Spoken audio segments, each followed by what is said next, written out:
Yeah, I'm going to talk about how democracy for sale, how it's built, how it kind of came to be, and how it works. And so basically, as Ian says, it's a newsletter that's kind of all around this idea of dark money, which is really something I've done a lot of work on. This is basically money that gets into the political system that's anonymous, where it's anonymous political donations, online advertising, uh, donations to organizations that don't declare their funding and are politically active, all that sort of stuff. We take a pretty wide range as well. We do a lot of work on climate, a lot of work on lobbying, a lot of different kind of aspects of that. I think almost anything I think that where you could kind of see that there's unfairness or in the democratic system, we're kind of often reporting on it. And it's often investigative. And it started out life very much as an investigative of outlet. It comes out of uh, my own investigation, the work I've been doing for almost 10 years now, and a big focus on news. And partly that was because I felt it was interesting you saying that, Ian, at the start about wanting journalists to talk about newsletters who are doing news. I felt like that was something that wasn't really happening all that much. I got really interested in newsletters and was getting a lot of them, but I was really surprised that people weren't doing more of them. And actually, partly as well, there wasn't more news. And partly as well, like I do often work freelance. I write for people like Private Eye, and I was doing that, and I was like, but you know what? Maybe I should just be putting this stuff out myself. Maybe I want to build my own audience around this. I don't want to just be anonymous. I want to be able to kind of to fly a flag, which is really important. I'll talk about that later about a newsletter is flying a flag. We've now got over 20,000 subscribers, which is really good, running on Substack. We're very into collaboration, so I do a lot of work with other outlets. I both like mainstream media outlets who we might do stories with, do investigations with. Also like campaign groups. Since we started, we've done stuff at Led by Donkeys, Global Witness, Good Law Project, people like that. We're often working with international journalism outlets as well, and like it's something that's really important. This idea of being able to work and being kind of harness the power of the newsletter to work with other people. I mentioned I've been impact focused. I'll talk about a bit about that later. But if essentially, this idea of like having the journalism that you do, which I think a lot of, especially journalists who do kind of investigative work, you want to see things happen on the back of your journalism. When you find something out, you want something to happen to do it. You want that, you want the journalism you do to kind of to produce change, to see, if you reveal something that's going wrong, that's something to be done about it. And there's a big focus as well of the newsletter as well as kind of is that impact story and telling it. And at the moment, we publish on Substack, and I might talk a little bit about the pros and cons of Substack as well, and where my own thoughts are on that. But just to give you a sense of how it started, like I started this in June of 2023. I was the editor-in-chief of Open Democracy and I left. And if I'm being honest, at that point, I didn't have any great big plans. I probably, if I'd had my time again, I mightn't call it Democracy for Sale. Democracy for Sale is the name of my last book, which came out in 2020, which was successful. It was a Sunday Times bestseller. It was all about this sort of work. And I basically was setting up the Substack as a place both for me to write a little bit, but also, as you mentioned, Ian, that like this kind of the atrophy of social media. Like I used to be very active on Twitter. I could see all that dying, frankly, in front of my eyes, and I was like, well, I want a place where people can go and follow my work. If I write another book, I want to be able to publicize it to people. If I've got stories I want to tell, I want someone to do it. And so I set up a Substack, and I think just so happened the Guardian had asked me to write something about a week before I was leaving, and that came out about a week after. So that was the first thing I put on the Substack was like the column I wrote for the Guardian about money and politics, a very me subject, with a link and kind of a link to the Guardian saying this is the Substack, here you go. And it was the summer of 2023, and I did a couple more stories, just like not huge stories, like kind of scooplets, little page lead sort of stuff. And then I went off on holidays for about 2 months because I've been working very hard, and I was in between jobs. I was starting a new job at the Organised Crime and Corruption Reporting Project for a while. I said, go on holidays.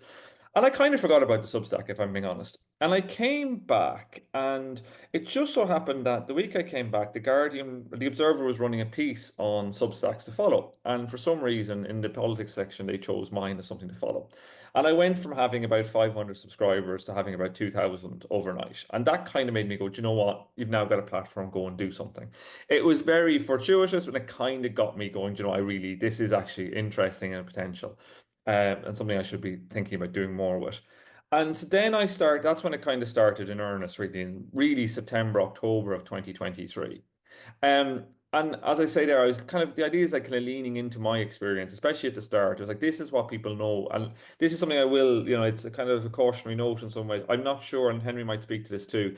I don't know how I go around doing this if I didn't have a pre-existing audience in some respects, or people who know me for a certain type of work. I think that's been really important.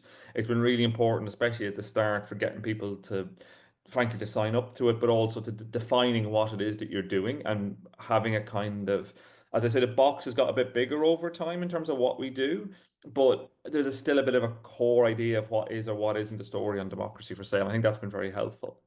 But anyway, so I kind of took this up in earnest, and I just started publishing really. At the start, really a lot of FOIs, freedom of information. I do a lot of FOIing, and I kind of do a lot of at that stage I was doing a lot of FOIing.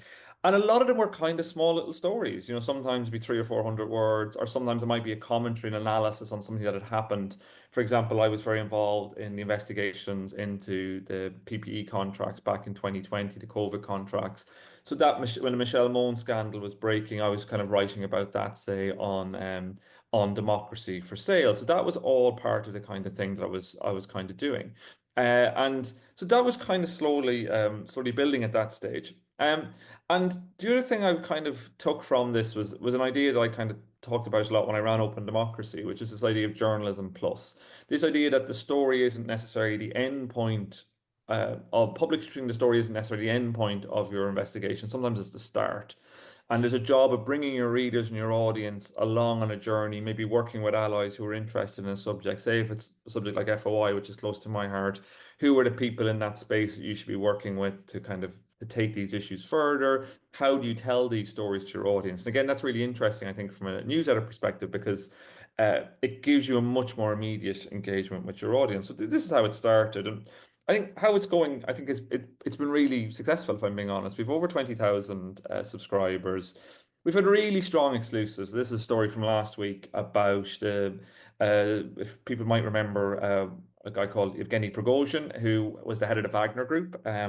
He was also known as Putin's chef. This was a story which I had actually worked on originally at Open Democracy 2 years ago, where we revealed at OD how the British government had given special licenses that allowed Prigozhin, even though he was under sanctions, to hire a British law firm to sue a journalist called Elliot Higgins, who set up Bellingcat in London.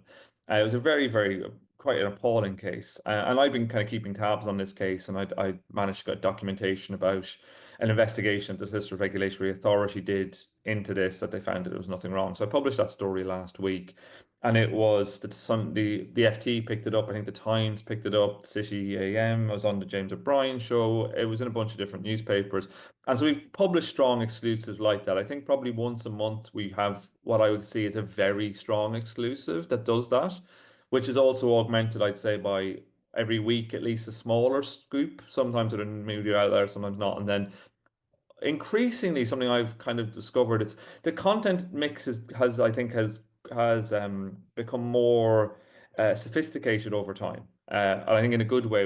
There is analysis. I also bring in guest writers sometimes to write, which I think is really successful. We're now up to $40,000 a year as our annual recurring revenue from the Substack. We also have some support from philanthropic grants to do work around freedom of information, which has helped us as well.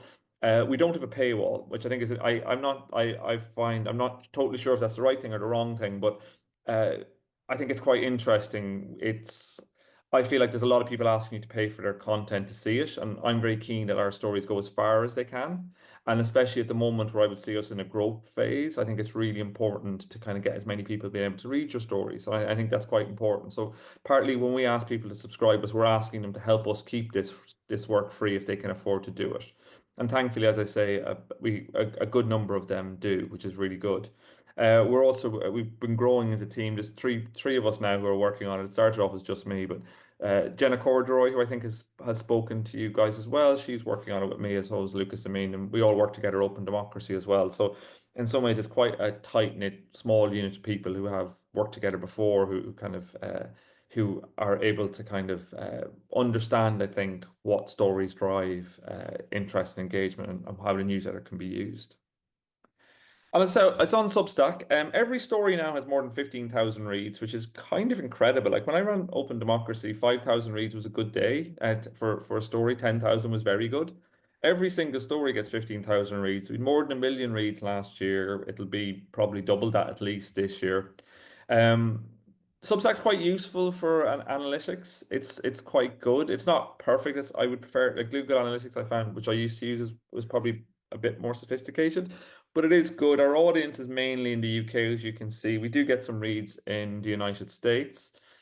What's interesting about Substack and probably how it's kept me on the platform is recommendations on Substack are very important. So I'm sure maybe Henry will speak to this too, but I found it often like people recommending my Substack and me recommending other people's Substack is a very big way of driving sub signups. So most months, 50 plus percent of our signups will come from directly from Substack, and that's because Substack sends out emails that tell you what the Substacks you follow recommend. Also, when you sign up for a new Substack, if you're ever on Substack, you'll see they'll actually often offer you the chance to just auto sign up for two or three other Substacks that this Substack recommends. That is still very effective. I think it's part of Substack's attempt to try and keep everyone on the platform. I find that more effective than I do Substack's kind of social media. It's tried a little bit to turn itself into a social media platform with chat functions, etc. I've never found that massively useful. Maybe some people do. I don't use all that much. But I do find the recommendations is still very effective in driving people to support to come up and to subscribe to Substack, which is very helpful. As I mentioned, there's a mix of content as well, which has been a big part of it. So this is just in the last couple of days. So last week we had that Prigozhin story, the story which I think was last Wednesday. That day, on the Wednesday after the story broke, an MP, Labour's Lloyd Hatton, stood up in Parliament and asked a question of the Justice Minister about our story. And there was a series of other people who brought out statements on the back of our story. And I find sometimes quite good for being able to just tell process stories as well. So every so often, if we think a story is important enough, we'll just send quite a simple, straightforward process story, a simple days two story, as you would know from working in a newspaper. And that's what we did in that case. I just wrote up quickly what had happened on the back of our story, which I think is really good at keeping people engaged and showing them kind of what's happened next, which I find really effective and a very effective way, I must say, of driving subscriptions. And similarly, at the weekend, we had Sue Hawley, who's the executive director of Spotlight and Corruption. She wrote a piece for us about Labour's deregulation drive. And that was just a good piece of analysis. Again, people found really interesting. And what I find quite like, I would love more analytics from my side on it, but actually, what I feel and what I see from the numbers is actually often it is the analysis that drives people to actually become paid subscribers because I think it's the bit that gets people to see what the stories you're telling mean in a wider context. What's the wider landscape? And as I say, when I initially started doing, I was just doing news, and and it's my bread and butter is news, but there is a job, I think, of trying to explain to an audience the wider hinterland in which the things that you're writing about are happening. So I felt like a little bit at the start when I was just doing news stories, I could feel a little bit placeless. The other interesting thing as well about writing for something like Substack is that it gives you a bit more of an opportunity to play with forms and play with how you write, which I find really interesting. Like sometimes we will just tell a very straight news story with an inverted pyramid and a strong top line. But often, and sometimes that's for legal reasons as well. I should mention it. We get our stories. Media law. Yes, we'll talk about that. Yeah, I will actually at the end. But in general, what I will say that we're very lucky. We have Jill Phillips, who is the Guardian's head of legal, does our legal at a very reasonable rate, which is very important.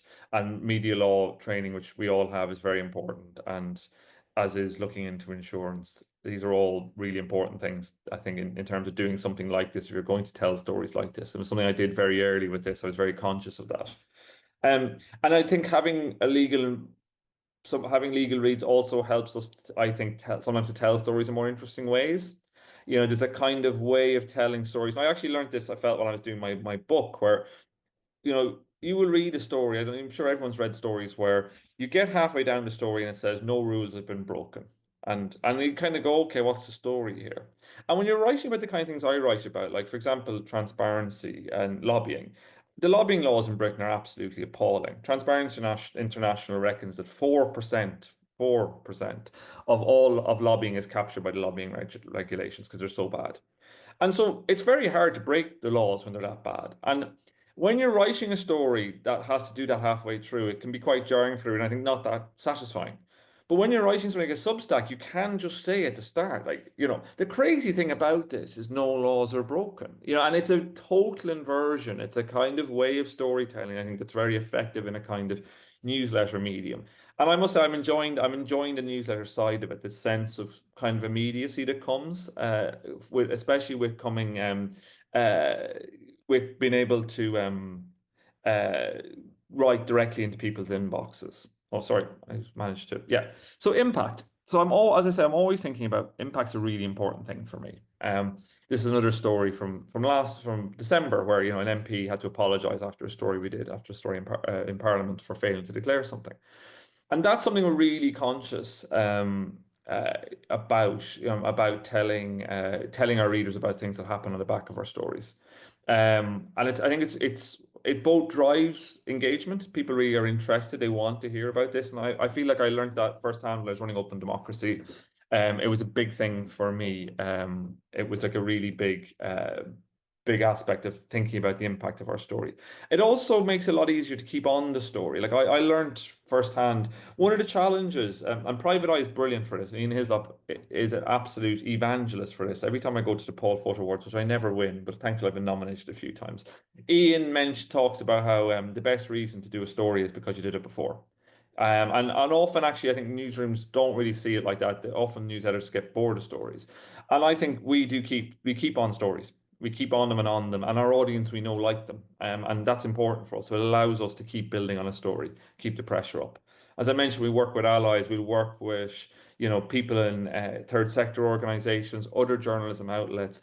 And one of the nice things about us, because of who we are and how we operate, we're not seen as a threat. Like we're not a threat to the FT or the Times. So we can work quite easily with other outlets. And that's one of the reasons I do that is because I want the stories to go further. I want them down their Substack, but I also want, especially depending on what the story is, I might want that story to get a bigger audience for more people to see it.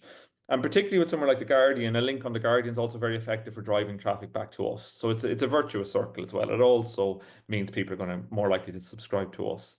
And we use lots of different journalistic techniques. The whole gamut but there's a big focus on FOI as well and access to information, because it's something that particularly Lucas and Jenna, who now work with me on it too, are big FOI experts. And we have a project that's kind of dedicated to working with lawyers and barristers to take FOI cases. And sometimes we write about that on the Substack, and sometimes we're just taking those cases and using the documents that come out of them to tell stories. It also helps us to become more sustainable financially because that work is something that we can get grant funding for. So it kind of all works out quite nicely. Just an example of impact. And I think this is really interesting. I think this shows the power of the Substack. In a way that I think is quite interesting for not-for-profit journalism as well. Like having been in the not-for-profit journalism sector for quite a while, I spent most of my career in it. I've worked in papers and I worked for Channel 4, I was on the Dispatches training scheme, and I worked in investigative telly. But most of my career has been in not-for-profits.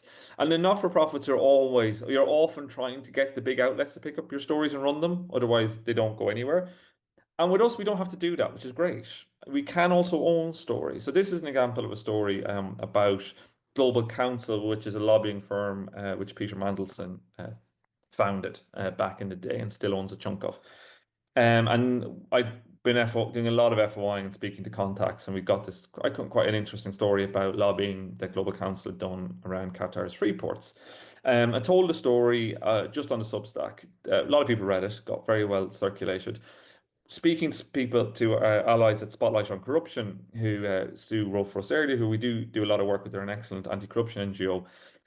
They decided they wanted to put in a complaint to the Office of the Registrar of Consultant Lobbyists, and we helped them with that. We gave them our documents, which is very, very useful. They put in this complaint, and on the back of that complaint, there was an investigation launched into Global Counsel, which is actually currently ongoing. So it's been going on for about what, 4 months now, which is a long time for an investigation, 3.5 months, and actually the Times last week, because of Mandelson's new job as US our ambassador to the US, ran and credited us completely. This story has now been ran by almost every major outlet subsequently, not at the time actually, over the last 4 months.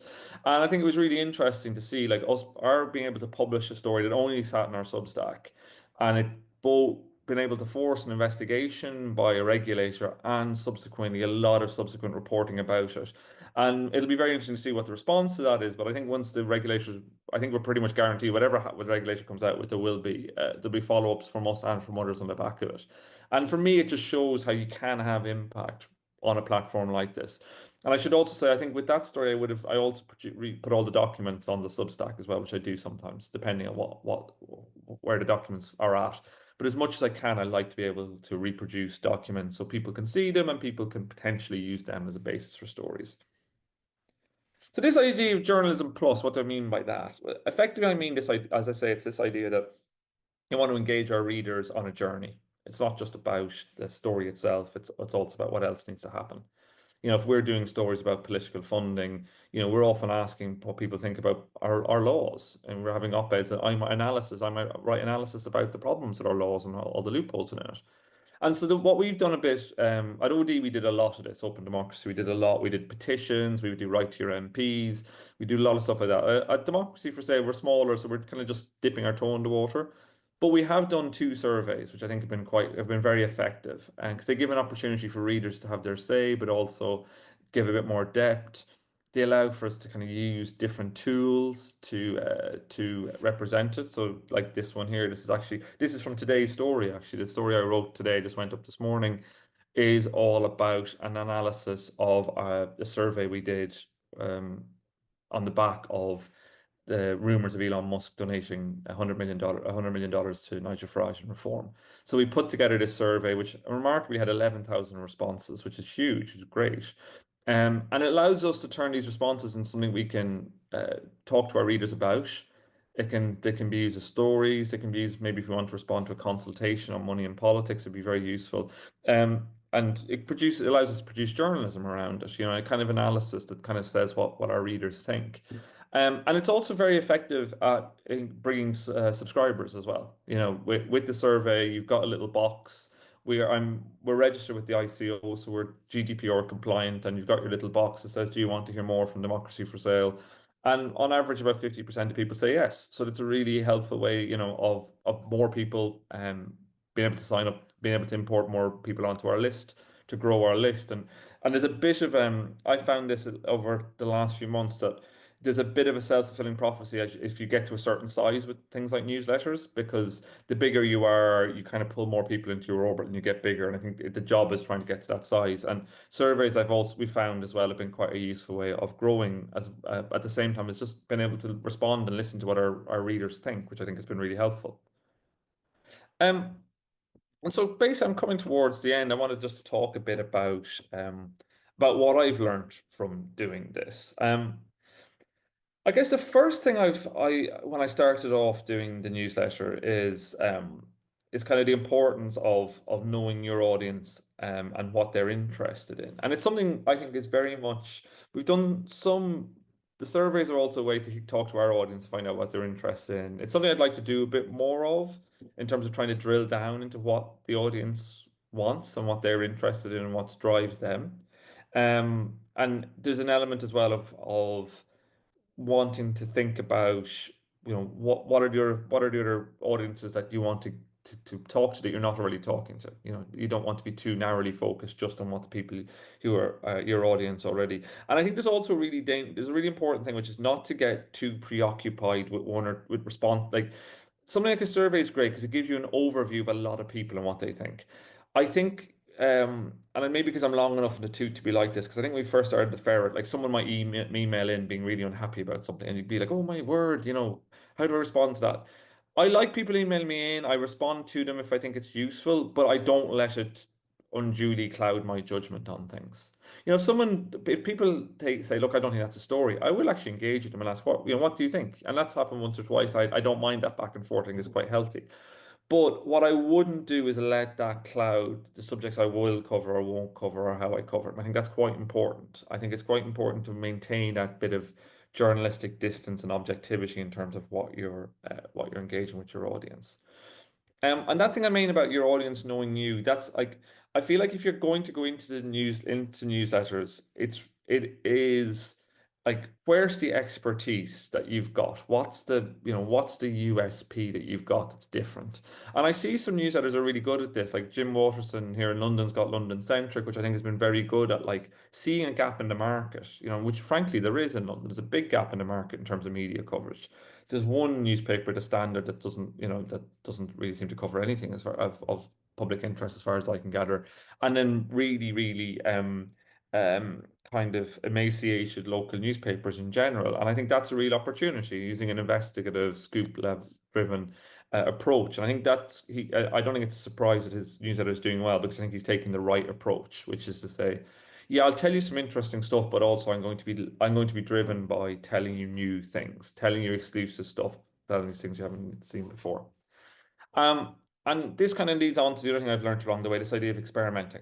And you never know what stories are going to really resonate. Like one of the big scooplets I had at the start, it went all around the place, was the Rwanda scheme was a big story, as I'm sure if many of your man remember sending asylum seekers to Rwanda. And that was, I had FOI'd for the costs on legal fees the government had paid. And I just put it out as, it was probably 3 paragraphs, 4 paragraphs, but it went massively viral on the internet and brought loads of new people in.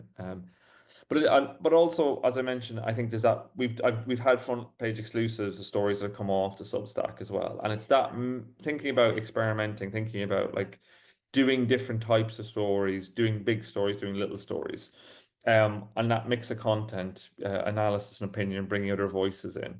And I mentioned audio visual because at the moment we really just do text. And I think that to me is going to be it's something I'd love to think about more as well. Like what other things do people want us to do and to see? Um, Substack now has a kind of Substack Live option where you can do live interviews. It's something we've been talking about doing and might do ourselves. And I think that's quite interesting. There's definitely because people are consuming more and more content, not as text. And I'm quite aware that what we're doing is still quite old school.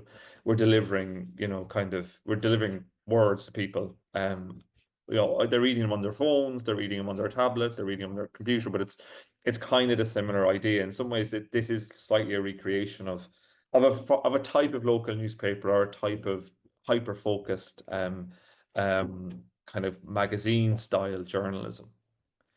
The other thing as well as I learned a lot is like trying to think about what drives signups and conversions. And that's a really big important thing. Like we I will often use influencers who support the work we do and who I've known for a long time. People like James O'Brien's radio show, Carol Cadwallader, people who do similar work to me who I've known for ages.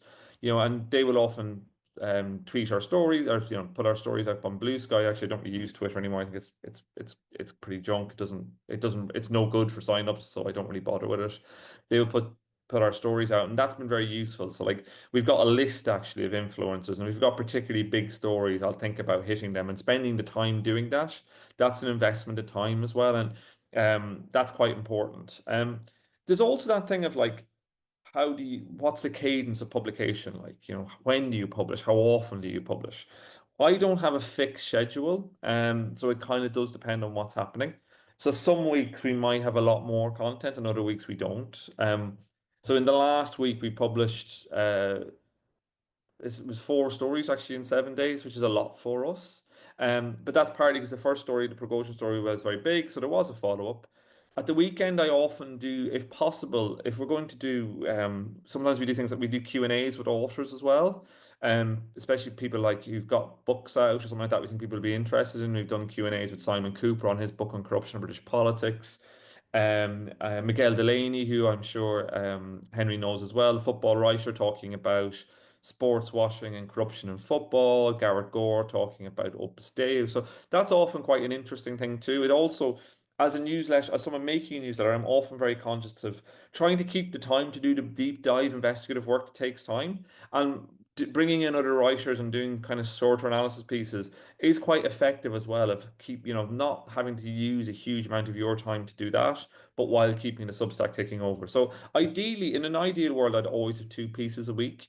And probably in an ideal world, there will be one strong exclusive and one piece of other content, whether analysis from me or somebody else or a kind of author interview.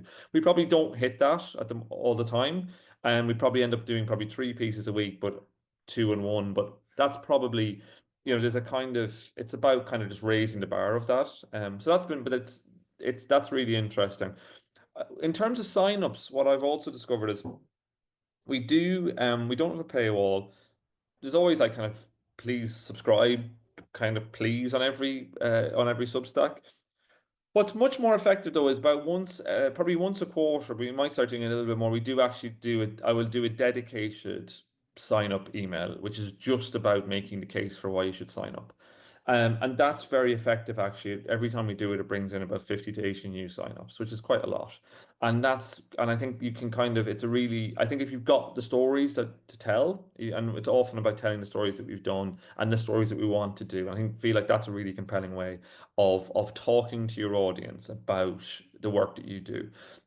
Because there is an element where you do have to, if you are looking to monetize what you're doing, you've got two options. You can put up a paywall and wait for people to hit it and then subscribe, which I'm sure is quite effective. Or you can do, if you're going to do what we do, which is make it free, then you do have to tell a story to people and really ask them quite a lot to subscribe. It's the only way.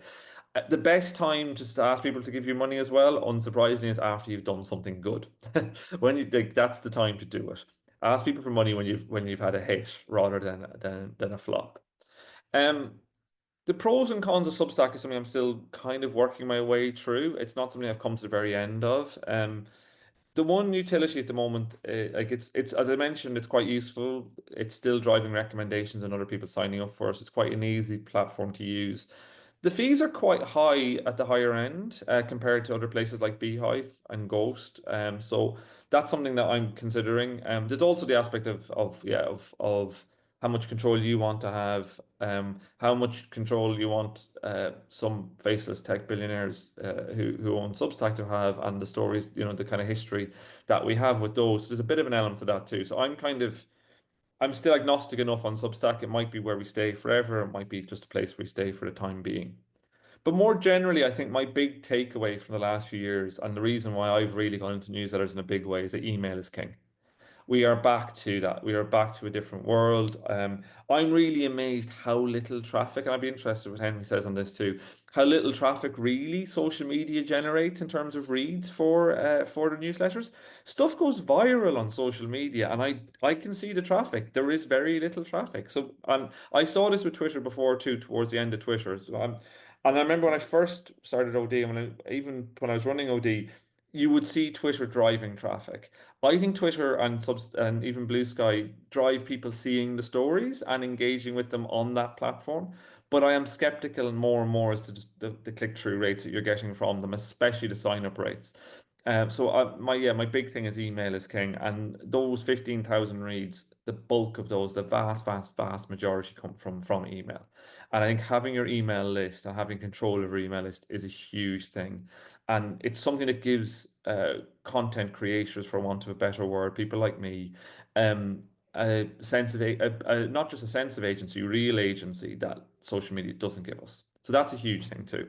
And the final thing I'd say about, that I've learned is about finding your tribe, finding like-minded people like you. Who are the people that are doing work that's like you? Can you work with them? Can you collaborate with them? Can you, like when we did work with Led by Donkeys, and Led by Donkeys put out, at that stage on their Twitter, that the work was with us, that generated huge amounts of engagement for us. Lots of people signed up for a newsletter. So who are the people that can help you in a way grow track? That's been a big part of how we've grown. It's been working with people who are bigger than us, doing good work, and people seeing that work and coming on the back of it. And it's also more fun, I think. It's allowed us to move from being just me on my own in my kitchen to two really good friends who are great journalists working with me, and frankly, a host of collaborators. There's barely a day that goes by I'm not talking with somebody else about potential collaborations or an ongoing collaboration. And that's been really exciting and really fun. It means that the stories go further and further. So that's me, and that is the end. And any questions? So we've got some questions here, Peter. Some of them are more about the investigative work you do. I'll maybe add those on. We'll come to those maybe in a moment, but just some more of the sort of specific Yeah. newsletter and Substack ones. Andy's asking, how much time do you actually spend on proactively building your subscriber base and the platform and the democracy for A sale? lot. I think there are two questions, two separate questions, and I think the first one a lot, in terms of building a subscriber base. I'm often thinking about what does what who should I be how can we grow this? What's working? What's not working?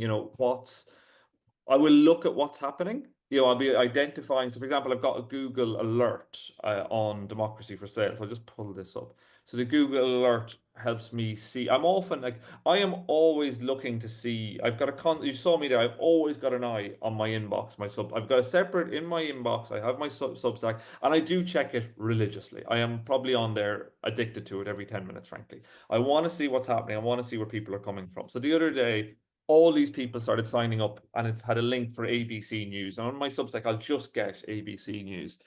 But thanks to my Google alert, I saw that actually ABC News had done a piece on independent journalism, and for some reason they'd made, which is great for me, they'd included Democracy for Sale and a link to it, which was it was mainly people like big hitters really in the US who are going out on their own, and they included us, which is great. And so I'm looking at that and going, wow. And when that happens, I then am going, okay, I want to tell people about that. So I'm going to put that on, I'll put that on my Substack chat. I'll put that on my LinkedIn. I'll put it on Blue Sky. And in that way, I'm actively trying to build that list. In the same way that I'm thinking about who should I be working with, that might have an audience that's interested in our work. We'll often do swaps. We say we did it not long with the Bureau of Investigative Journalism, where they do a little blurb on their Substack saying, and on their email that goes out every week saying, this is democracy for sale, you might be interested. We do the same thing. So we'll do an email swap. So it's kind of very active. The list building bit is very active. The second bit of Andy's question is something that is my remiss in terms of the platform side of it. I would like to dedicate more time to like to the interface that is democracy for sale. I don't do enough of that, and actually to actively thinking about what does the future look like for something like we do. Is it a web? Do we need a web presence as an actual website that the Substack is just an email that comes out? The two things side by side. What else needs to be there? I've been meaning to put up a page as soon about like our corporate structure, who gives us money, all that stuff. That's the bit I need to spend more time on, frankly. And there's only so many hours in a day, and that's bit. So it's a really good question, and I think like we haven't designed. We need to get a logo, which we've not done yet. So there's some stuff like that. Yeah. So I think probably Andy proactively building. I think we'll probably B plus, building the platform itself C minus. Thank you, Peter. And thank you, Andy, for the question. Ben at Bylines Network is asking something related. I mean, how sustainable do you think the newsletter model is over the long term? I mean, is our newsletters just a thing that are of the moment, and maybe in another 5 years we'll be talking about something else and we'll have to shift to that? Or do these subscriptions you have, these 20,000, does that mean you've got those in the bank, no matter what happens, that makes you resilient, in terms of your team and the work that you're doing? I think what's really interesting is when I set up the Ferret, one reason I set up the Ferret, 10 plus years ago, me and my colleagues, it was this idea that the business model of journalism is changing. In Scotland, we saw a huge hollowing out of investigative journalism, mainly from News Corp, Johnston Press at the time, and they were taking over these kind of these newspapers and these companies a lot of debt. They need to make 10% returns. We're cutting very hard. These newspapers are legacy costs, etc. as well. And what I was always interested in was actually the newspapers rarely lost money on a year by year basis. But they just couldn't make the returns that was needed, and they couldn't pay the bills that were coming from that. They couldn't pay they were struggling to kind of service debt. So I was like, that's really interesting. Like if you even if you take away if you start something up new, it doesn't have these legacy costs, doesn't necessarily even need an office. What's possible. And I think the Ferret's now got I think 7 full-time equivalent staff, which to me, it's the proudest thing I of my journalism experience was being involved in setting that up. So I think it shows there's an element of resilience within that. When I was at Open Democracy, we went from having, an email list, we built it up to over 130,000.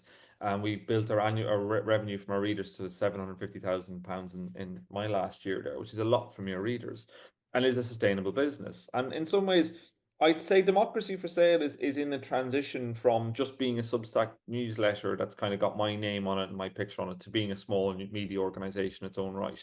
And I think that's where this sits really for me. And your newsletter is part of that product. I think the newsletter is a really important thing for a small media organization. Um, and I think, I think that's to me is probably the hedge in all of this. And I see there's definitely a lot of hype around kind of what people are calling influencer news. And I see where we sit on that is that we are providing original stories. I think that's the thing that's really important. And that to me is the bit that does uh kind of being able to transcend that into something different, where you're able to provide these original stories, you're able to provide original work, and that gives you the opportunity to build. And I would like to see us. We currently have some philanthropic support, mainly for FOI work. And what I want, what I'm doing is basically that's bootstrapping the organization to continue to grow, I hope, to the place where the majority, where we're able to really subsist on the income from the newsletter. And that might shift in terms of how we do it. It might shift off Substack, it might shift off into a different place. But fundamentally, I think the newsletters give you a really interesting opportunity to build a level of sufficiency and self-sufficiency. It just wasn't possible even 5 years ago. And an additional question from Ben is, what about moving beyond that core audience you have? How do you get beyond that? Is there a risk that the influence of your brilliant journalism, Ben writes, becomes ring fenced into the usual suspects? I mean, I know you've talked about the importance of finding your tribe, but I suppose It's danger of part of why, becoming an yeah. echo chamber. No, it's a really important question. It's one of the reasons why we work with other people. That's why I'll work with other journalism outlets and say, look, I want you to get this story out to do that. It's something I've been thinking about a lot as well. I haven't got to the bottom of it, but like there's a bit as well about how storytelling. How do how do you tell stories for, that an 11-year-old will read and be interested in? I'm aware that a lot of the stories we tell are, they are definitely for an audience. And I think in terms of the usual suspects, I think there's something in that, and it's something I'm conscious of. It's not. I'd like it to not be either or. I think I'd like us to be able to tell this serious journalism that the people, for who do really understand what we're talking about, get it, and it gives them something new they can take on. But also, it's something that someone like an 11-year-old can see and go, actually, I understand that. I can see why it's important. Okay, thank you. Rich, I think Peter's probably answered your question, but let me know if yeah, okay, thank you for that, Rich. Um, which was basically, what if Substack went out of business tomorrow? I'm sure that would cause you some short-term problems, Peter. But what I'm hearing from you is, you've got the email, you've got the I subscribers. do constantly download and actually just having this chat, I was like, I must do that again. I constantly download because you can at the back end, you can export your email list. And I do that quite a lot for the simple Mm, reason I do worry that someday I'll wake up and go, do you know what, we own the list. yeah, yeah. And so that's Okay, something I thank you. do. And, yes, it would be more short-term pain because I have every issue the, of the Democracy for Sale on my, on my desktop. So Yeah, you yeah. know, but it's something I definitely think about. Okay, just a couple more questions, Peter. Matty's, I think maybe coming back to the point that you made at the outset, where you were explaining that you were in a position where you had a book, and that was a really important foundation platform for you. Matty's asking, but for freelancers who perhaps are still building their niche and need to get their stories commissioned, is a newsletter, is a Substack, could that work with a mixture of commission stories and other original stories? So it's all, it's kind of a personal newsletter. Could you see that working? I suppose maybe it depends on the subject matter, I doesn't it? think it depends on the subject matter. I'm always amazed. Like I do work, I write for the people. not a huge number. I write mainly for the Guardian, the LRB, and Prospect. And I will put my pieces, like with the LRB, they're much longer, so I'll put like a praise say, I'll put like a couple of powers and links in the Substack. People really like it, and people like I'm always amazed the number of people who will become paid subscribers on the back of stories that just say at the bottom this piece was originally published here. Like I don't think people go, oh, you're not giving us the content, this isn't completely original content. Like I think it's quite interesting. I think I would suggest that. I think it depends how regularly you're doing something, and it depends. I think it's about having a corpus of work that has some sort of, like, I was freelance for a good few years too, and I think the challenge would be to be producing something that has a kind of coherence that isn't just here's the freelance stories I wrote this week to pay the bills. Like that has something that kind of coheres a bit more. But I think it's a really interesting question, and I think, in some ways there's a suck it and see aspect to it, and like there isn't that much. It's very like one of the reasons I ended up on Substack too is it's very easy. It's very easy to set up. It took absolutely no time at all. It's quite intuitive, it's quite quick, so you don't lose that much by doing it. The one thing I will say, from my experience, was it took even after that Guardian thing, it took a very long time for subs to translation to paid subs. I had 50 paid subs at the start of last year and over 500 at the end of the year. And there was about 3 or 4 thousand free subs, only 50 paid subs. A moment happened where people get enough confidence on what you're doing that's going to continue to exist. That's a big thing. We saw it with the ferret too. At the start, there's a kind of, I like this, it's interesting, but I'm not going to give this money because I don't know if it's going to continue to exist. Whereas now I think we're through that and it's quite clear to people this thing's going to come into our inbox regularly. And if you like it, lose it or use it, but support it or you might lose it. And that's a part of it too. I think there's a bit where there's a I've seen a lot of people start them and then stop them. I think you do have to kind of go, right, I'm gonna take 6 months on this. This is gonna be something I'm going to, I think it's worth doing. I'm looking at what other people are doing and making a bit of a plan about it rather than I set it up last night, I sent a couple of them, no one really reads them, boom. And with that in mind, thinking about how you grow, I think is really important. Who are the people that you might be able to reach out to in the early days that will help you to grow? Thank you, Peter. And just finally, Myth's asking, interested to know about the balance between being a bit of an irritant, you mentioned working with Led by Donkeys, and being seen as serious enough to result in questions in Parliament. How do you ensure you are not written off as vexatious?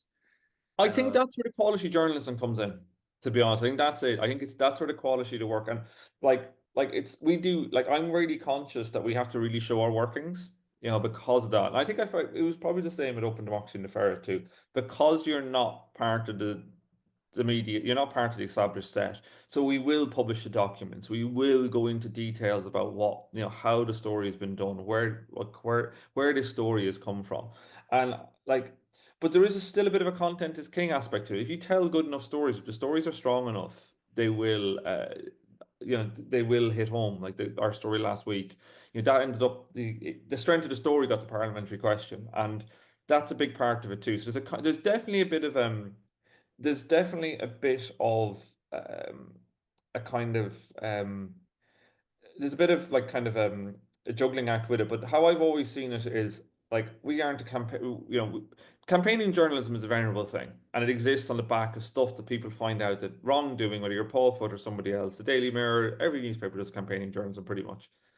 Being a campaign organization is different. That's about having issues that you want to see happen. We aren't a campaigning organization, but we do campaigning journalism. And I think it's probably about sitting within that context as well, that you found this thing out, and you want people to see about it. Terrific, Peter. And look at that, exactly 1 hour after Bang! we began. What a professional. That's been terrific. Thank you, Peter. Are you able to stay with us just for a little bit I longer? will. I might turn my camera off. But I'll be here. That's terrific. And because there may be some other questions, Yeah. and folks, feel free to ask any other questions that maybe occur to you either for Henry or Peter as we go along. So, Henry, are we okay to come to you now? If absolutely. that's all right. And I'm delighted you're here, Henry. I'm not just saying this, but I have been a fan of your writing for many years, and I was actually very sorry to see you leave the Times. And then delighted to see that you'd found an outlet for you to continue your writing on Substack. So do you want to just tell us a little bit about your journey to newsletters and your experience so far, Henry? Yeah, thanks, Ian, and absolutely fascinating. Sorry, hi everyone, and that was fascinating hearing from Peter. I've learned so much. I always feel it slightly humbling following serious journalists like Peter. I was promoting an England book that I'd written, which was mainly about broken metatarsals and missed penalties at the Cheltenham Festival a few years back, and they said, "Oh well, will you stay on? We've got a sort of general debate going on," and I found myself next to and following a human rights lawyer who'd spoken so powerfully, and then I was talking about Beckham's groin strains, and then I went to. I'm a big fan of. Well, I mean, he's suspended now because of alleged drug taking. Misha Mudryk, who's at Chelsea, and I was a big fan of his at Shakhtar Donetsk, and I'd sort of agreed with the club with Shakhtar. Could I actually come out and see Mudryk play? And they said, "Well, you know, there's a war on." And I said, "Yeah, I do read the front pages. I obviously follow Peter." And so, yeah, I sort of got out there and watched the match. And I was the only one in the stadium, actually, apart from the players. Quite a surreal experience. And then came back. And because I'd done that, I got invited to the Frontline Club, which is full of serious war reporters. And I was sort of wandering around having to give a talk. And there were all these people who'd been, I mean, serious journalists. And I was going, I'm not playing at my job, but football, as Carlo Ancelotti, the great Real Madrid coach, says, football is the most, it's the least important of the most important things. It is a passion, it's an obsession with me. But it's great sort of listening to Peter and being allowed to sort of come on this, because it just kind of reminds me that puts my profession and my passion in perspective. Not my profession in perspective, because it's a very serious profession, and you have amazing people like Peter with his newsletter. But yeah, so anyway, thanks for inviting me, and please don't see this as a masterclass. I mean, honestly, my career is very much a disaster class. And in fact, the last time I was just remembering, actually, because I've just about thawed out, the last time I did an event in Newcastle, I lost a bet with Newcastle United fans, and the forfeit was I had to swim the Tyne, and the BBC very kindly filmed it. So unfortunately, it's out on there in Cyberland for posterity. And I even had to take advice from a Tyneside marine biologist who said, whatever you do, don't swim in a grey wetsuit, because it's the seal mating season. So I feel slightly privileged that I can do this from what I live in Leicestershire, from 100 miles away. And but any trip to Newcastle, whether it's to see players, and I go back a long time with Newcastle United, 35 years covering them, is just one of the great trips. So thank you to everyone who is, brilliant place to be a student. Anyway, Substack. Sorry, I got distracted. But actually, that's how sometimes Substack articles work. Peter obviously has got a very forensic mind. He sees the sort of, the fluctuations in politics. He looks at the assaults on democracy and analyzes that. I mean, I basically just watch football matches, talk to footballers, talk to football fans, go on social media, get things wrong, and then write about it. And that's why Substack's, really useful. So just on, just a little bit on sort of my journey. So I was so just recap, I was at the Independent from 86, pretty much the start, to 94, jumped ship at the World Cup in Detroit to become football correspondent of the Telegraph. 21 years there, probably my favorite years in journalism. It was brilliant. Then always wanted to work at the Times, had eight years there, left there last year. Well, they left me rather than I left them. Brilliant place to work, got loads of friends there. And so that was kind of me, but I never really thought of myself as just a newspaper journalist. I've always sort of not pushed it, because I've never been that organized, but I've always done a lot on social media, on X, got, a million odd followers, some of them very odd followers. That's more because of the opportunity I had to go to football, rather than sort of me. I'm not that sort of cocky. And then books. I've written 8 books. I've just finished one with, not that I'm plugging it, but with Duncan Ferguson, Newcastle United. There's some fairly lively Newcastle United stories, as you can imagine. It's with the lawyers at the moment. So, That might be a little bit of a long journey, but yeah, fascinating. Yeah, so I've written 8 books. I've got another one now that I'm writing, Obsession, and that's why Substack is useful, because you can sort of fit it around other things that you want to do. But basically, whether it's Substack, whether it's social media, whether it's a 120,000 word book, it's essentially a storytelling. You can get a message over, even if it's just a simple message on X. And I'm still a believer in X. I understand the issues with Elon Musk. But I just think it is, from a journalistic perspective, and I'm looking at it very much from a sort of football perspective rather than sort of Peter's broader political perspective. I find it incredibly useful. So if I'm going into a match, I was at Arsenal, Manchester City at the weekend, they're about sort of 10 not necessarily high profile, but really deeply knowledgeable Arsenal fans and Manchester City fans who I follow on X, and they will give me very much a fantastic inside information. Look, and knowledge is king in this game, whether it's in Peter's game, whether it's in sort of my world.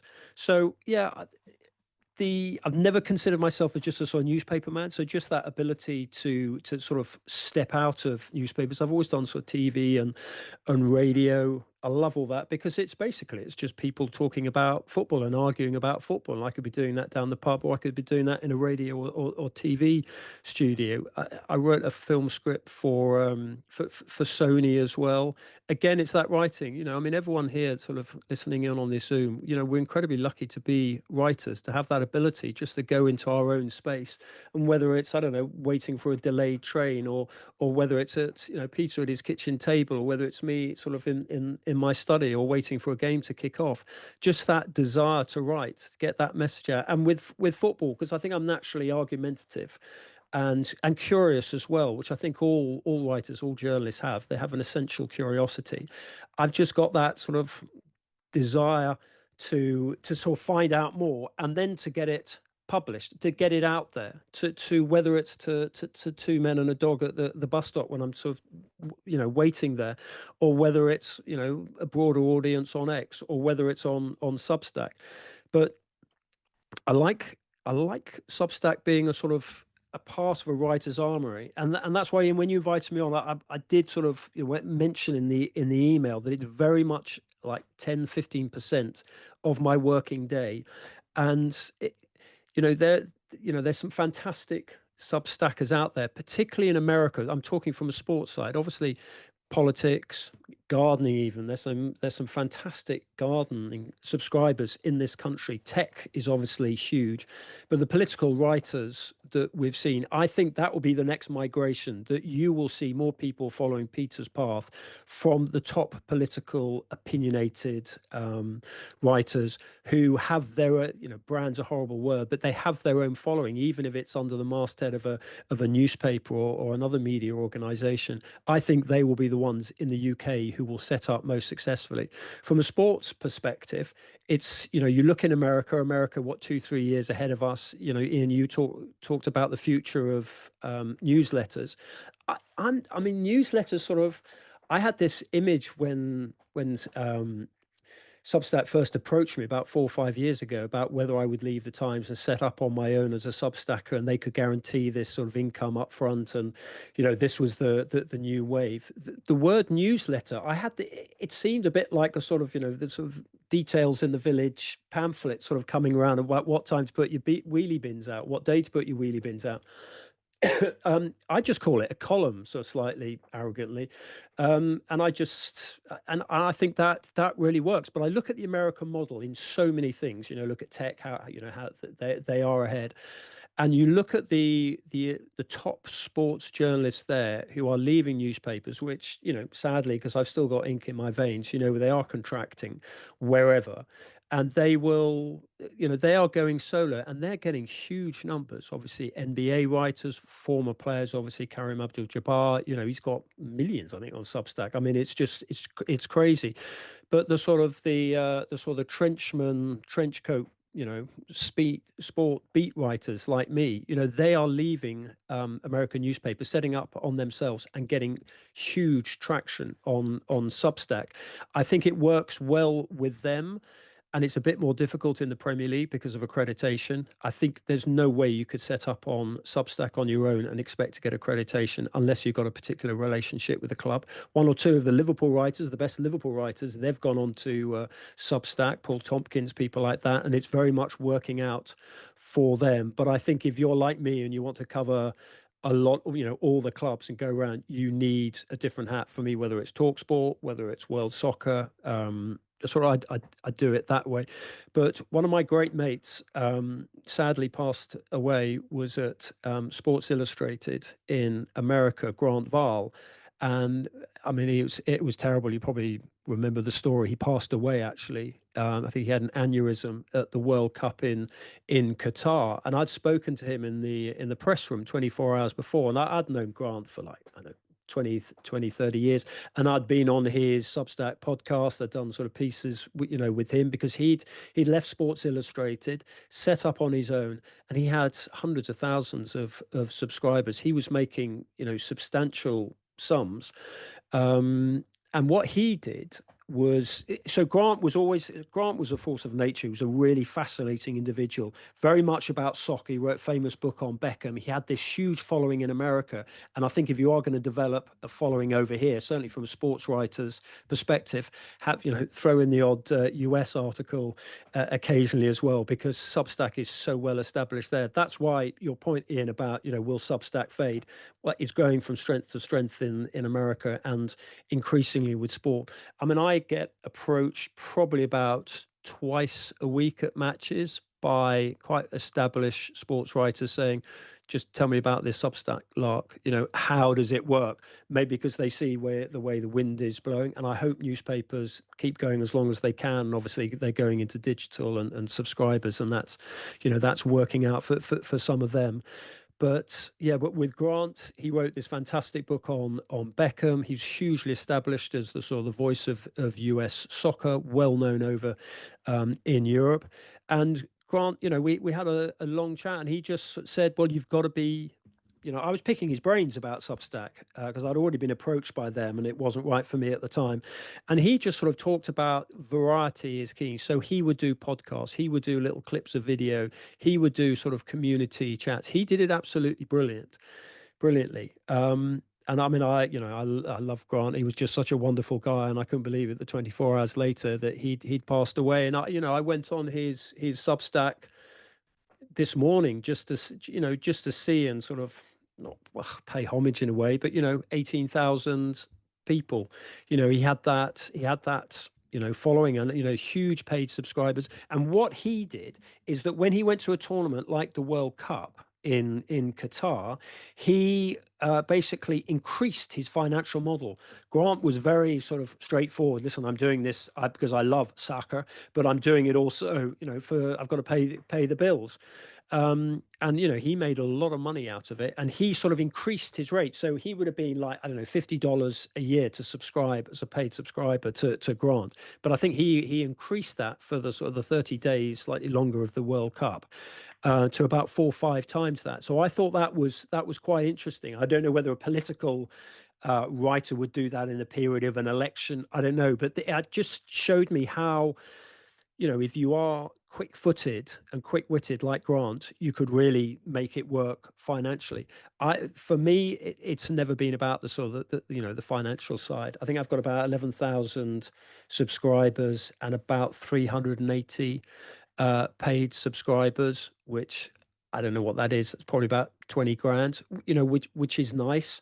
But it's, absolutely not doing it for the money. But I just sort of see, just talking to sort of friends about, when did I started, about sort of 8 months ago, and I was in the pub and I said, has anyone heard of this Substack, Lark?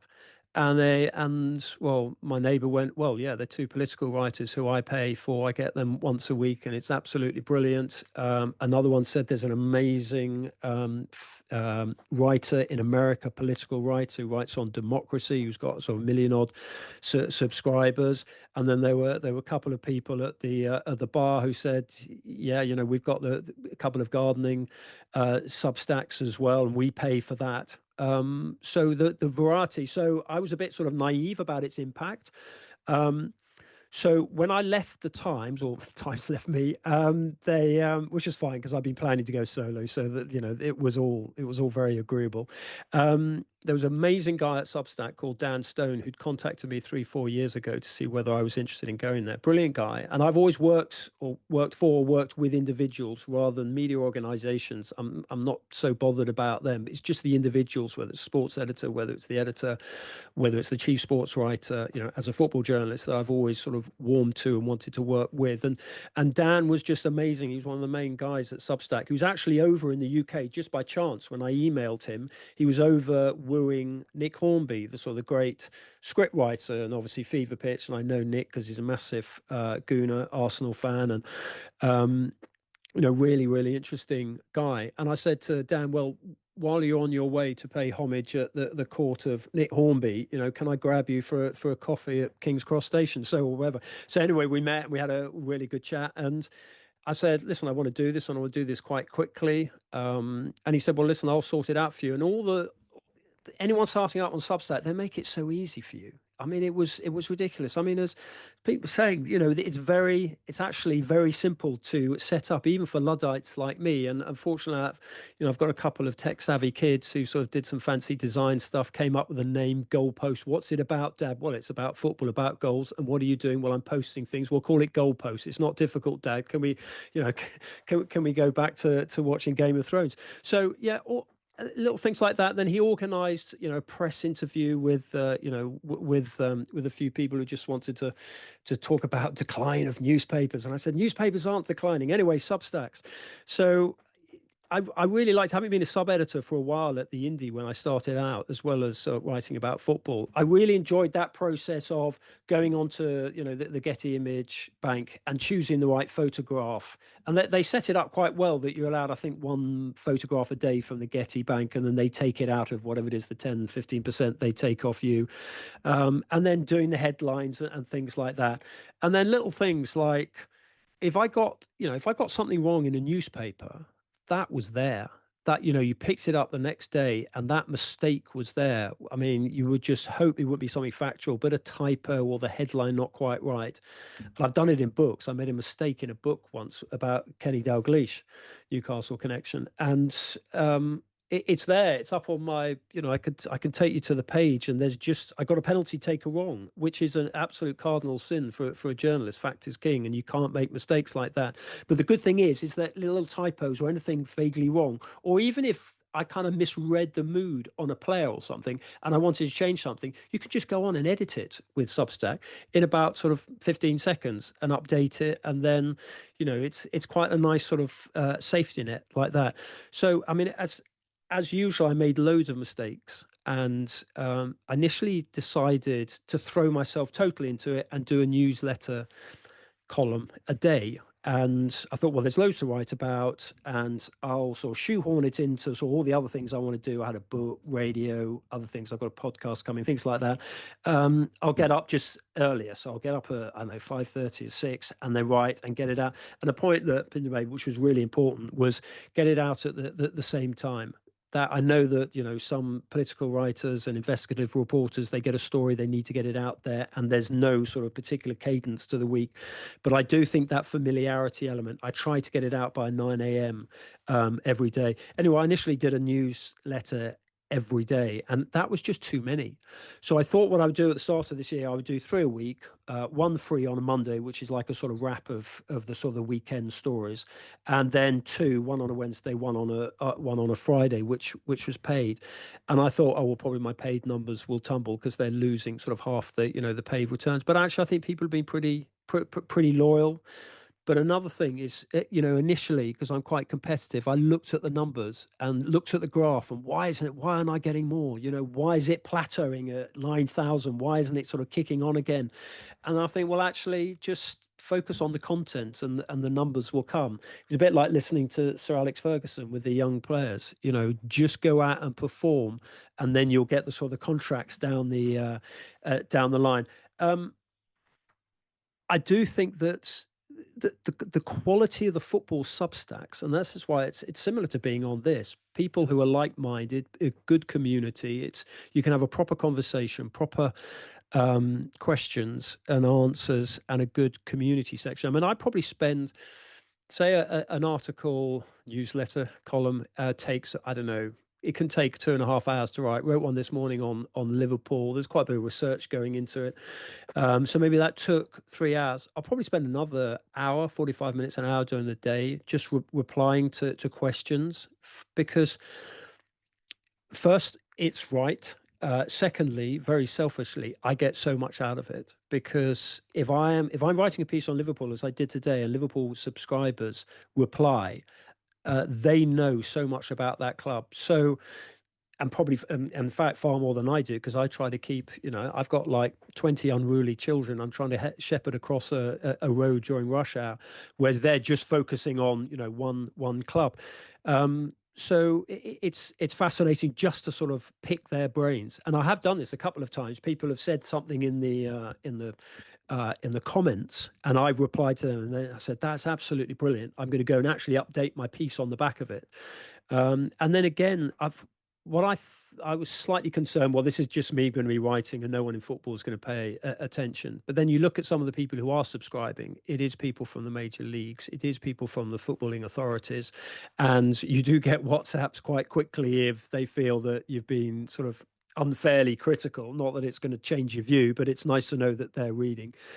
There are increasingly, and this is very much from a footballing perspective, some fantastic football Substacks out there. I mean, the Swiss Ramble gives such detail on football finances. I do think that the ones that do best are, the political, the tech, the financial ones, where people can see, well, if I am giving 50 quid a year, I'm probably going to get so much back because of the sort of the financial knowledge that I'm getting.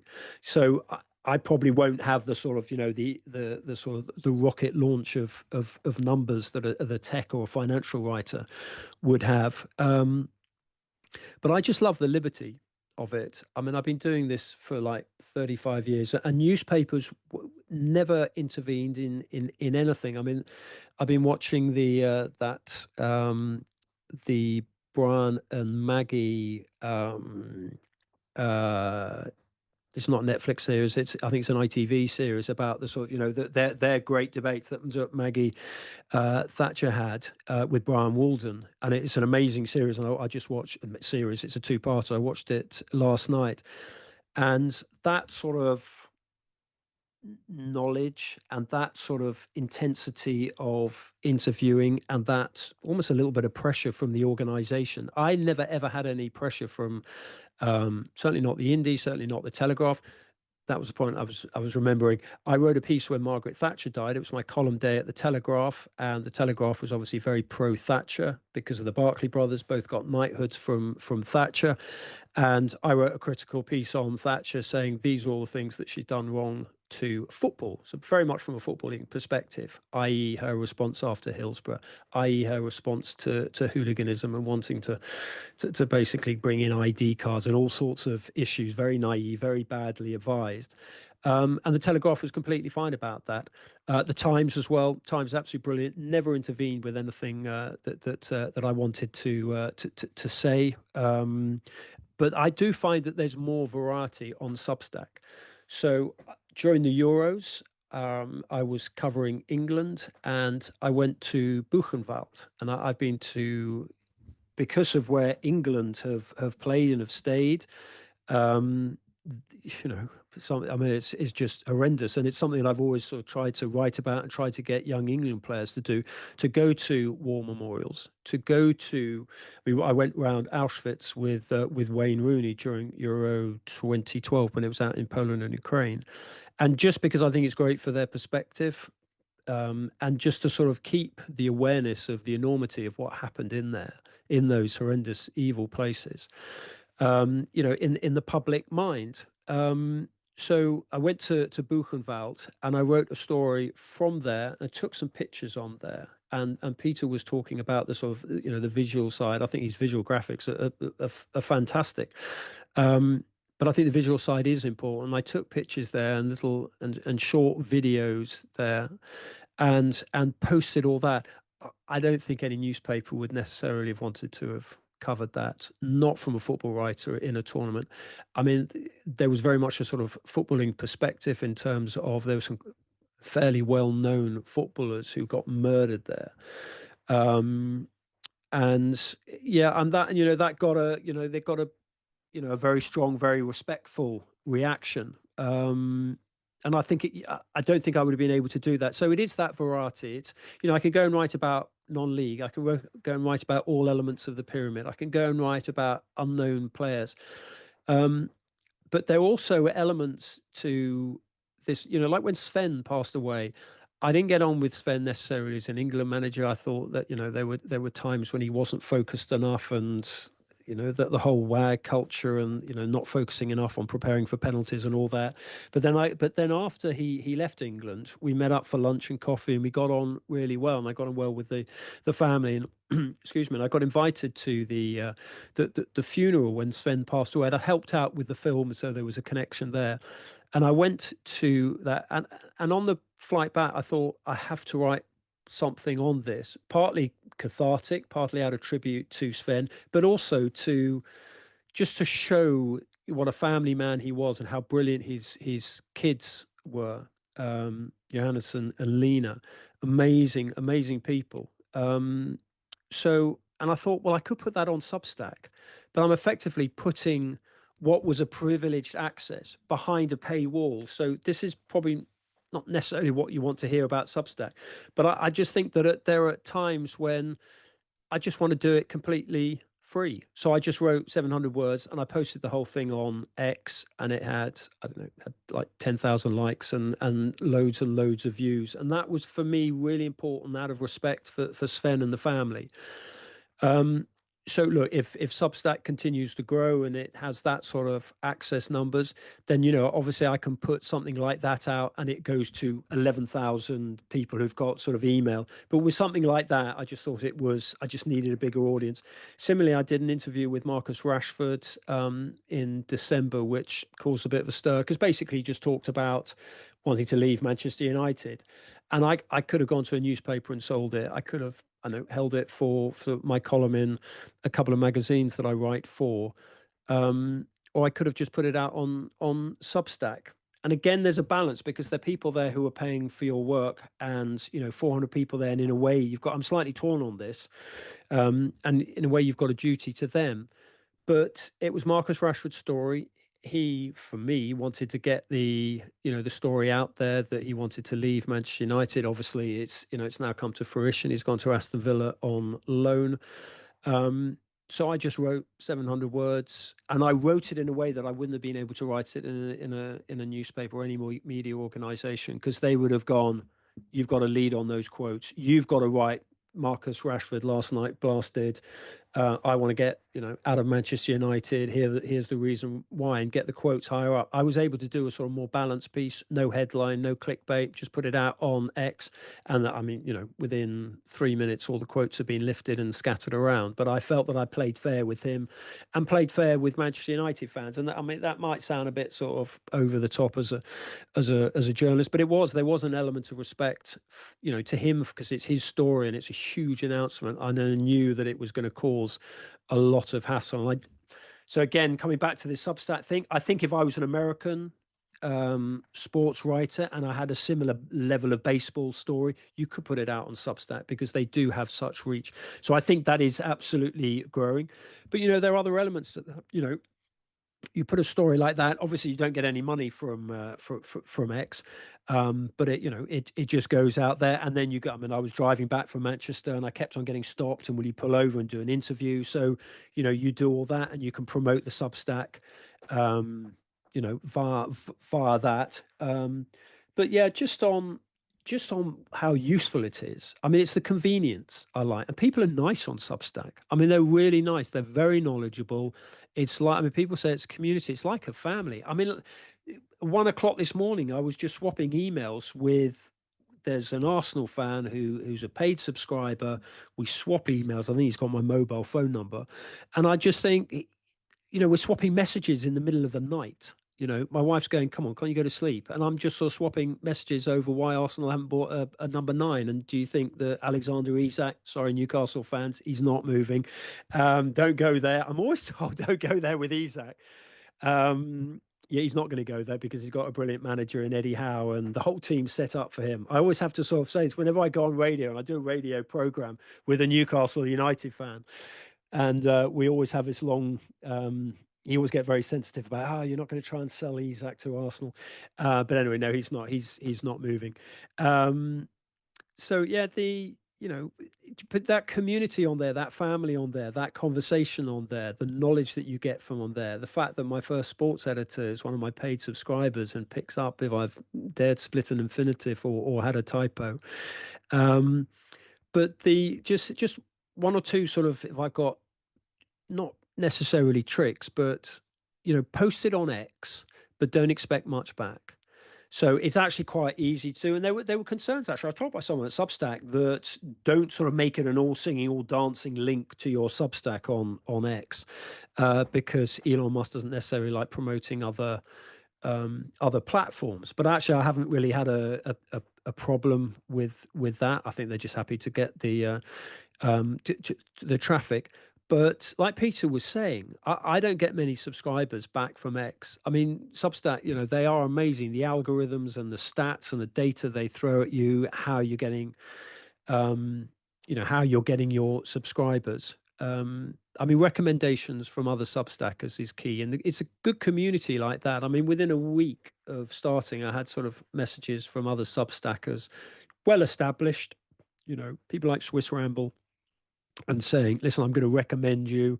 Fabrizio Romano recommended me. I recommended him. Not that he needs anyone to recommend it, because he basically runs football journalism. So yeah, no, I think it's been brilliant, but don't expect to get much reaction from X and other social media. Emails, I think, are really important, as Peter pointed out. That the email traffic, I think, is huge. And just don't worry about the numbers. And people say, 10% of your subscribers will be paid. I mean, I haven't found that. Maybe it's because I'm not in politics or tech or gardening. I might actually start writing about football pitches, because we seem to be a nation of gardeners, and I might get a few more subscribers. But ultimately, we're all here, all on this Zoom, is because we love writing, and that's why I do. It's not for the money. There's a little bit of ego, the sort of the profile and the reaction and the community, but ultimately it's because I think it's a very safe place to put your writing. So like one of the pieces I wrote on Substack last week, and I'll make this kind of the final point, was about the old firm, Celtic and Rangers, and the sectarianism. And both of them had obviously played English clubs, Premier League clubs in Europe, and it seemed a sort of an apposite time to do it.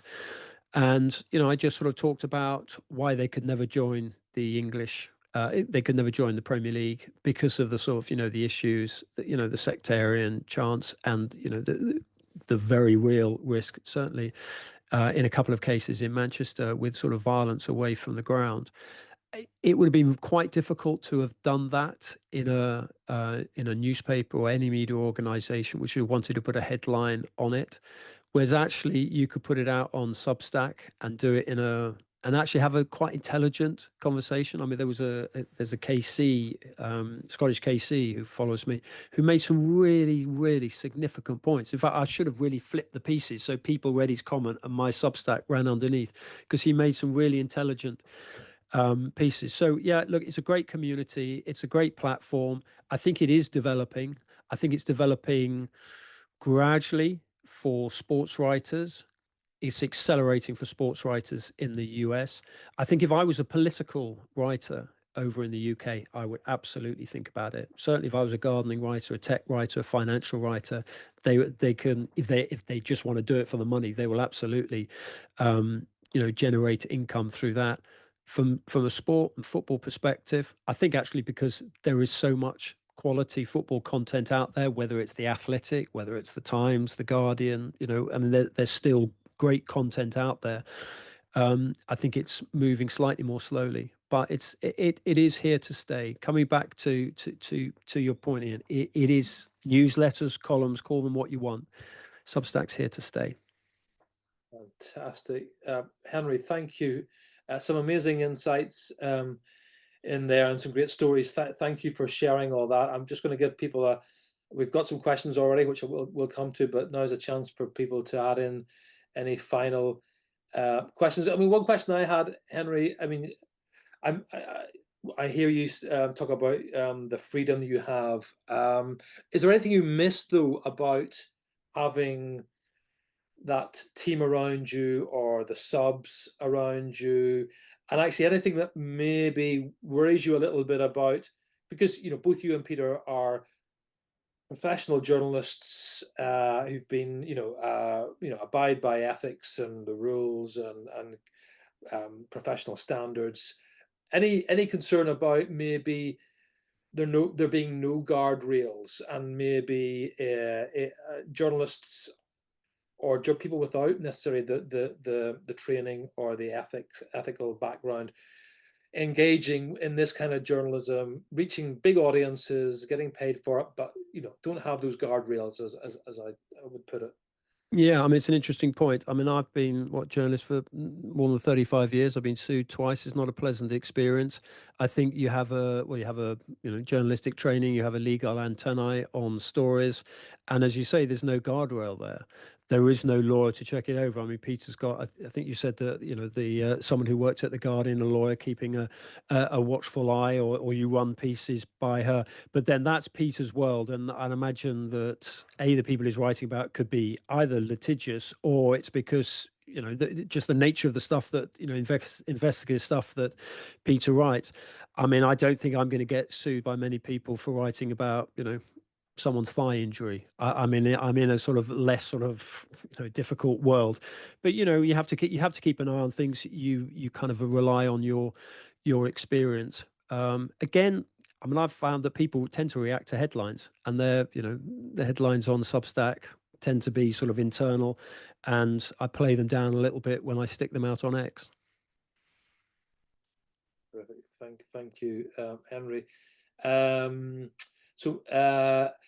Myths saying, just hearing you talk about that community and of Substack. I'm wondering how well Substack allows you to deal with unpleasant comments or subscribers. Have you ever had a problem with that? I guess football fans will occasionally get a little bit irate about criticism of their club or their fans or their. I mean, how did the Old Firm story go down, for instance? I mean, I think if you're vaguely high profile on X, you get everything. I've had everything from death threats to marriage proposals. I mean, it's just I work a lot and I interview England players, the young England players, the young black England players, and I tell you what, as a 60-year-old white bloke, I am never, ever, ever going to complain, because I've been shown the DMs that some of these players, say like Marcus Rashford, has received.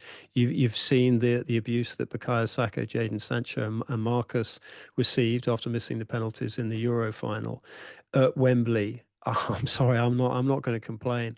I've got friends who are female presenters, and I see the abuse that they get. I'm certainly never, ever, ever going to complain. Someone having a go at me for, saying I'm, Sir Alex Ferguson's cheerleader or Jurgen Klopp's cheerleader. I'm not. So, yeah, I find it fine. I mean, yeah, sometimes you get waves of abuse. But actually, the way I look at that is that it just shows how much people care about football, and I care about football, and I've made my living and my passion from football. So in a way, that negativity has a positive element. And I've never blocked anyone on social media. I just don't. I wouldn't give them that benefit of thinking that they'd scored a hit. But it's mainly because, I mean, I've been over to Raheem Sterling's house and sort of talked to him about the sort of the abuse he's received from the media, as well as from from racists in society and at football matches. So I don't think you're going to get a peep of protest from me. Thank you, Henry. Andy makes a couple of points here. kind of on the back of that same idea of the community around your newsletter, shows how writers and readers can co-create material. That must give you a great buzz and improve your stories as well in terms of what you're getting back from your Substack audience in terms of, I don't know, do they give you ideas for stories, or is it just insights or facts or reminiscences? What is it that you value that helps you improve or create content then going forward? So I've done sort of 220, 221 newsletters / columns since sort of starting, whenever I started in last May or whatever.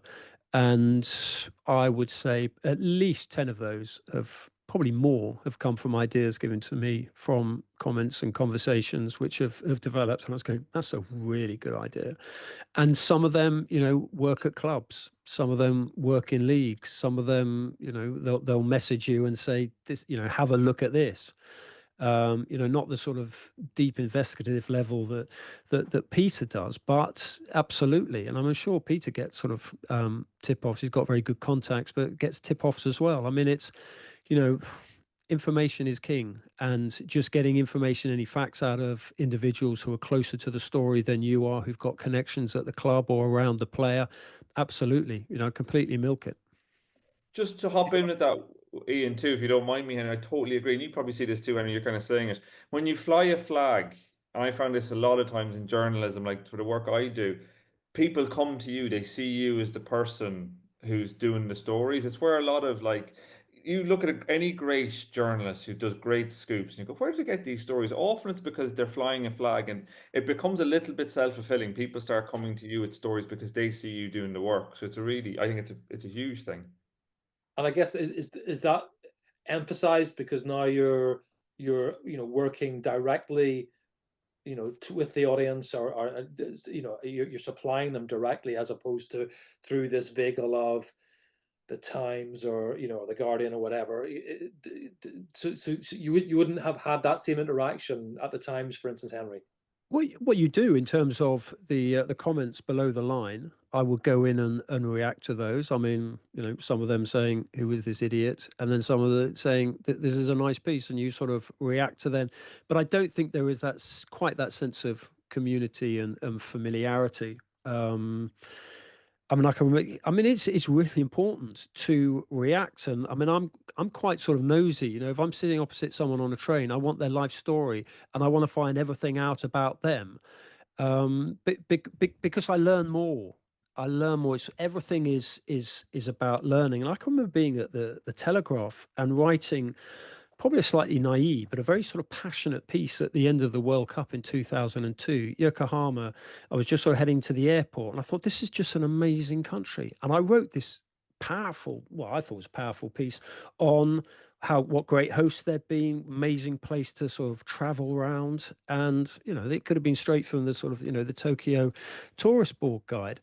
But it was from my experience there. And a lot of people had the same experience. And the reaction at the Telegraph from a lot of the older readers, male readers, one or two have been on the River Kwai, was just kind of sobered me up and made me realize, come on, know your audience a little bit better, and be respectful. So yeah, you're always learning, and the readers, the people, the community. It's actually a privilege to share that passion with them, and then for them to share their knowledge with you is just wonderful. Thank you. Just two last questions, unless anybody else has got one. I'm going to come to Peter with this one first of all, because I know Peter needs to jump off the call now. Andy's asking, who do you think your competitors are in this area? Do you think about competitors? And Peter, is there somebody you keep an eye on either here in the UK or stateside? Do you think, oh, I don't they know. beat Like us to that one? I don't know how you feel about this, Henry. I feel like every time, like the Gore Vidal quote about every time your friends become successful, a little part of you dies. Every time a journalist has a great scoop, I kind of hate them for it, and I feel like I've never, yesterday, I've been and Gabriel, one of Henry's former colleagues, Gabriel Pogrom at the Times, I think is probably pound for pound the best reporter there is at the moment when it comes to my world.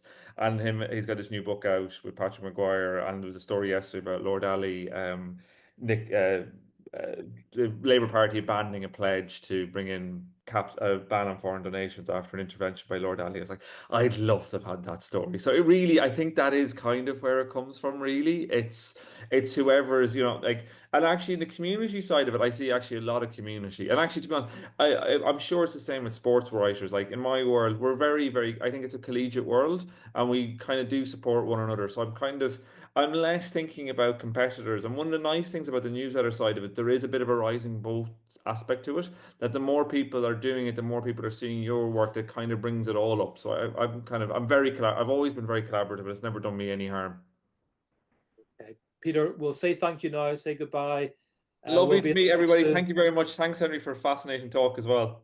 Yeah, ditto, Peter. Thank you very Fascinating. much, Peter. And Henry, I mean, I'm sure there are plenty of people you admire, but anyone that you particularly keep an eye on as or see as a potential competitor?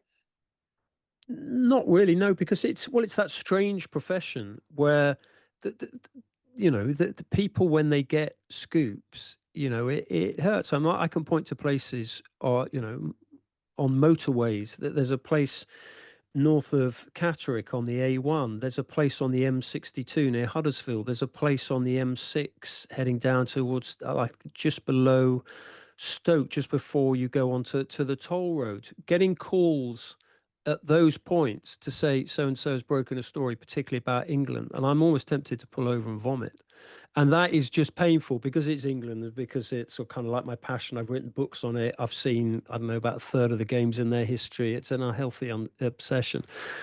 But then you'll be the first person to send them a message saying, well done, great story. You'll be the first person to buy them a drink at an awards ceremony. It's good like that. I mean, I don't know whether it's the same in sort of other branches of journalism, but in sport, I think because we all love what we do, the journalism and then the sport. I mean, if I look around the press box, I don't know anyone in there who isn't absolutely obsessed, probably more obsessed with football than I am. They've got clubs, many of them play. I mean, I was captain of the England press team for about 10 years before I lost the dressing room in Kazakhstan with a particularly ill-advised team formation in the first half. And it's just, the sports desk is always known as the toy department. And it is of newspapers, and we go out there and have fun. And if other people beat you to stories, it's painful, but you congratulate them. Yes, amazing. Thank you. And finally, one question from one of our students. Let's see, Jordy is saying, it's not to do with Substack, but as a Newcastle University journalism student who follows your work and is wanting to get into sports journalism, any advice? I'm sure you've answered that question many times, Henry, but in 2025, is the answer slightly different? No, it's exactly the same. Work hard and be nice to people. Honestly, it's very, very simple. I mean, I've found that there are people at clubs, there are people in media organizations, in television and radio, who I've known when they were literally starting out. They might have been a receptionist at the training ground. They might have been a runner on Sky, who are now sort of presenters. They're now producers. They're now dishing out the work. And if you just, I mean, it's an obvious thing to say, but be nice, be polite, be respectful to everyone. And also the receptionist at the training ground, you just go and have a chat with them and find out about their day. You get to know more about the club because they're right in the heart of it. And then, well, certainly in one case, one of them is now the player liaison officer, and he's very useful in terms of setting up interviews. Try and keep a clean driving license because you need it, driving around all over the place. Keep your passport in your back pocket because you never know when you're going to get sent somewhere. My shorthand is absolutely terrible. It looks like Mandarin upside down, but seriously, do work on it because it is important.